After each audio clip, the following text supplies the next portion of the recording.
University life বলেন আর career, একটা software যেটা আপনার সব জায়গায় লাগবে সেটা হচ্ছে মাইক্রোসফট পাওয়ারপয়েন্ট।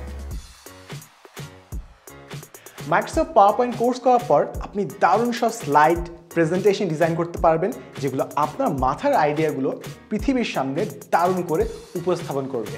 এবং খালি প্রেজেন্টেশন ডিজাইন দিয়ে শেষ না, এই কোর্সটা এমনভাবে ডিজাইন করা আছে যেন আপনি এই সেম সফটওয়্যার দিয়ে গ্রাফিক ডিজাইন করতে পারেন, অ্যানিমেশন করতে পারেন, পিচ ডেক বানাতে পারেন, মকআপ বানাতে পারেন, আরও অনেক কিছু। আমি সাদমান সাদিক এবং গত 5 বছর ধরে বাংলাদেশের বিভিন্ন টপ ইউনিভার্সিটিতে আমি পাওয়ারপয়েন্ট নিয়ে ওয়ার্কশপ নিচ্ছি এবং অনলাইনে বিভিন্ন টিপস অ্যান্ড ট্রিক্স শেয়ার করছি। পাওয়ারপয়েন্টে যেসব ফিচার আছে সেগুলো সবগুলো নিয়ে আলাদা করে একটি একটি করে লেসন তৈরি করা হয়েছে, যেন আপনি যে কোনো জায়গা থেকে শুরু করতে পারেন এবং নিজেকে একজন দক্ষ পাওয়ারপয়েন্ট অপারেটর হিসেবে তৈরি করে ফেলতে পারেন। সো আর দেরি কিসের, become a PowerPoint pro with me. আজই জয়েন করুন 10 মিনিট স্কুলের পাওয়ারপয়েন্ট কোর্সে।